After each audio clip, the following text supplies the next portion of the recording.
పండక్కి ఊరెళ్ళడానికి bus tickets దొరకట్లేవు అనే చిరాకులో పుట్టిన ఒక ఐడియాని ముగ్గురు ఫ్రెండ్స్ కలిసి 780 crore వర్త్ కంపెనీగా మార్చినారంటే మీరు నమ్ముతారా? ఎస్, 2005లో బిట్స్ పిలానీలో చదువుతున్న ఫణీంద్ర సామా ఊరెళ్లాల్సిన ప్రతిసారి ట్రావెల్ ఏజెంట్స్ చుట్టూ తిరిగి గంటలు లైన్లో నిలబడి అయినా టికెట్స్ దొరకక బ్లాక్లో టికెట్స్ కొనుక్కొని మరి ఇంటికి వెళ్తుండే.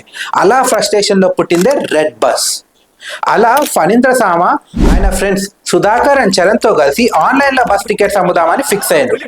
Welcome to the Telugu catalyst. స్టార్టింగ్లో వాళ్ళు చాలా స్ట్రగుల్స్ అండ్ రిజెక్షన్స్ ఫేస్ చేసినారు.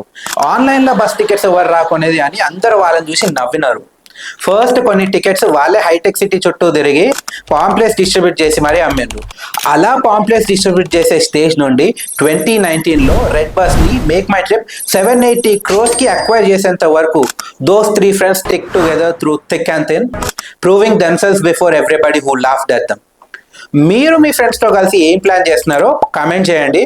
అలాగే మేము కూడా మీ గురించి ఫ్యూచర్లో ఇలాంటి వీడియో చేసి పెట్టాలంటే ఇప్పుడే ఈ వీడియోని మీ ఫ్రెండ్స్తో షేర్ చేయండి. Happy friendship day.